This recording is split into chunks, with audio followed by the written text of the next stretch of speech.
Hi friends, ಇವತ್ತು ಹೋಟೆಲ್ನಲ್ಲಿ ಮಾಡೋ ರೀತಿಯಲ್ಲಿ ಮನೆಯಲ್ಲೇ ಯಾವ ರೀತಿಯಾಗಿ ನಾವು ಮಸಾಲೆ ದೋಸೆಯನ್ನು ಮಾಡ್ಕೋಬಹುದು ಅಂತ ನಾನು ನಿಮಗೆ ತಿಳಿಸ್ಕೊಡ್ತಾ ಇದ್ದೀನಿ. ಅದಕ್ಕೆ ನಾನು ಒಂದು ಪಾತ್ರೆಯನ್ನು ತೊಗೊಂಡಿದ್ದೀನಿ. ಒಂದು ಪಾತ್ರೆಗೆ 3 ಕಪ್ಪು ಅಕ್ಕಿಯನ್ನು ಹಾಕ್ತಾ ಇದ್ದೀನಿ. ಇದು ಸೊಸೈಟಿ ಅಕ್ಕಿಯನ್ನು ನಾನಿಲ್ಲಿ ಬಳಸ್ತಾ ಇದ್ದೀನಿ. ಇದಕ್ಕೆ ನಾನು 2 ಸ್ಪೂನ್ನಷ್ಟು ಉದ್ದಿನಬೇಳೆಯನ್ನು ತಗೋತಾ ಇದ್ದೀನಿ. 2 ಸ್ಪೂನ್ ಉದ್ದಿನಬೇಳೆ ಹಾಕ್ತಾ ಇದ್ದೀನಿ. 1 ಸ್ಪೂನ್ನಷ್ಟು ಮೆಂತೆಕಾಳನ್ನು ಕೂಡ ಹಾಕ್ತಾ ಇದ್ದೀನಿ. ಇವನ್ನೆಲ್ಲವನ್ನು ನೀರು ಹಾಕಿ ಚೆನ್ನಾಗಿ ತೊಳ್ಕೊತಾ ಇದ್ದೀನಿ. ತೊಳ್ಕೊಂಡಿರೋ ಅಕ್ಕಿಗೆ ನಾನು 1 ಸ್ಪೂನ್ನಷ್ಟು ಕಡಲೆಬೇಳೆಯನ್ನು ಹಾಕ್ತಾ ಇದ್ದೀನಿ.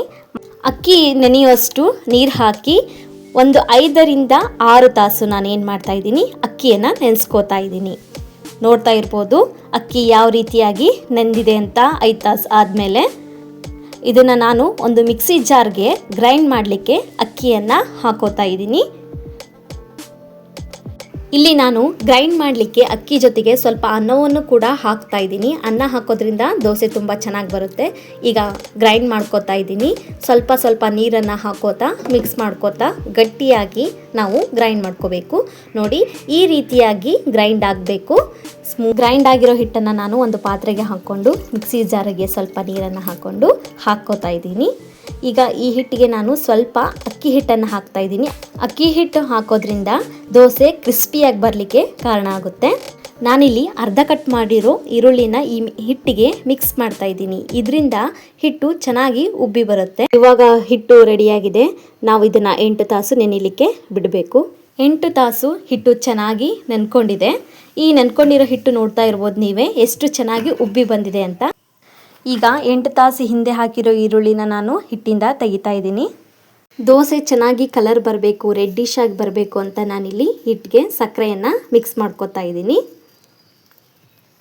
ಹಿಟ್ಟಿಗೆ ನಾನು ಸ್ವಲ್ಪ ಉಪ್ಪನ್ನು ಹಾಕೋತಾ ಇದ್ದೀನಿ. ಉಪ್ಪು ಕಡಿಮೆ ಹಾಕ್ಕೊಳ್ಳಿ.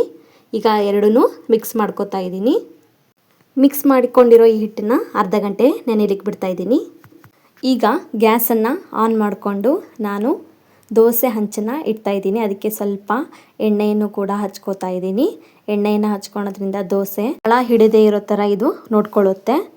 ಈಗ ಹಂಚು ಕಾದಿದೆ. ಹಂಚಿಗೆ ದೋಸೆ ಹಿಟ್ಟನ್ನು ಹಾಕ್ತಾ ಇದ್ದೀನಿ. ದೋಸೆ ಹಿಟ್ಟನ್ನು ಹಾಕೋವಾಗ ನಾವು ಗ್ಯಾಸನ್ನು ಲೋ ಫ್ಲೇಮಲ್ಲಿ ಇಟ್ಕೊಂಡು ಹಾಕಬೇಕು. ನಾನಿಲ್ಲಿ ದೋಸೆಯನ್ನು ರೌಂಡ್ ಮಾಡಲಿಕ್ಕೆ ಸ್ಪೂನನ್ನೇ ಬಳಸ್ತಾ ಇದ್ದೀನಿ. ಯಾರಿಗೆ ರೌಂಡ್ ಶೇಪ್ ಮಾಡಲಿಕ್ಕೆ ಬರೋದಿಲ್ವೋ ಅವರು ಏನು ಮಾಡ್ಬೋದು, ತೆಂಗಿನ ಗರಿಯನ್ನು ಕೂಡ ಬಳಸ್ಕೊಂಡು ಈ ರೀತಿ ರೌಂಡ್ ಶೇಪಲ್ಲಿ ಮಾಡ್ಕೋಬೋದು. ಎಲ್ಲಿ ಗ್ಯಾಪ್ ಇರುತ್ತೆ ಅಲ್ವಾ, ಅಲ್ಲಿ ಸ್ವಲ್ಪನೇ ನಾನು ಹಿಟ್ಟನ್ನು ಹಾಕ್ಕೊಂಡು ರೌಂಡ್ ಶೇಪ್ ಬರೋ ರೀತಿಯಲ್ಲಿ ದೋಸೆ ರೌಂಡ್ ಶೇಪ್ ಬಂದ ನಂತರ ನಾನಿಲ್ಲಿ ಗ್ಯಾಸನ್ನು ಹೈ ಫ್ಲೇಮಲ್ಲಿ ಇಟ್ಕೋತಾ ಇದ್ದೀನಿ. ಹೈ ಫ್ಲೇಮಲ್ಲಿ ಇಟ್ಕೊಳ್ಳೋದ್ರಿಂದ ದೋಸೆ ತುಂಬ ಕ್ರಿಸ್ಪಿಯಾಗಿ ಬರುತ್ತೆ.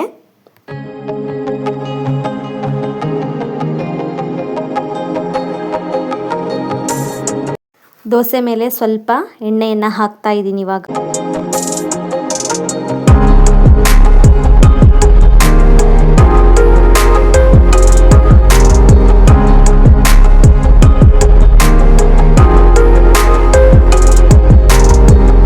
ದೋಸೆ ಕ್ರಿಸ್ಪಿಯಾಗಿ ಬಂದ ನಂತರ ನಾನಿಲ್ಲಿ ಸ್ವಲ್ಪ ಕಡಲೆ ಚಟ್ನಿಯನ್ನು ಹಾಕೋತಾ ಇದ್ದೀನಿ. ಕಡಲೆ ಚಟ್ನಿ ಹಾಕೊಳ್ಳೋದ್ರಿಂದ ದೋಸೆ ತುಂಬ ಟೇಸ್ಟಾಗಿ ಬರುತ್ತೆ.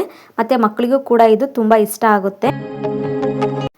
ಮಕ್ಕಳಿಗೆ ಬಾಕ್ಸ್ ಕಟ್ಟಲಿಗೂ ಕೂಡ ಇದು ಒಂದು ಒಳ್ಳೆ ರೆಸಿಪಿ ಅಂತಲೇ ಹೇಳ್ಬೋದು. ಮಕ್ಕಳು ಖುಷಿಯಾಗಿ ಬಾಕ್ಸನ್ನು ಖಾಲಿ ಮಾಡ್ಕೊಂಬರ್ತಾರೆ.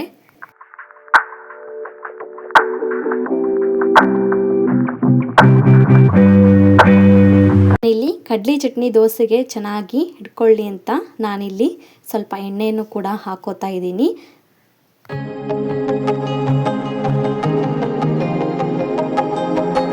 ಇವಾಗ ದೋಸೆ ಕ್ರಿಸ್ಪಿಯಾಗಿ ಚೆನ್ನಾಗಿ ಬೆಂದಿದೆ. ಒಂದು ಸೈಡಿಂದ ನಾವು ನೀಟಾಗಿ ದೋಸೆಯನ್ನು ಹಂಚಿಂದ ಬಿಡಿಸ್ಕೋತಾ ಹೋಗೋಣ. ನೋಡ್ತಾ ಇರ್ಬೋದು ನೀವೇ, ಮೊದಲು ನಾವು ಎಣ್ಣೆ ಹಾಕಿರೋದ್ರಿಂದ ಇಲ್ಲಿ ಎಷ್ಟು ನೀಟಾಗಿ ಬೇಗ ಹಂಚನ್ನು ಬಿಟ್ಟು ಚೆನ್ನಾಗಿ ಬರ್ತಾ ಇದೆ.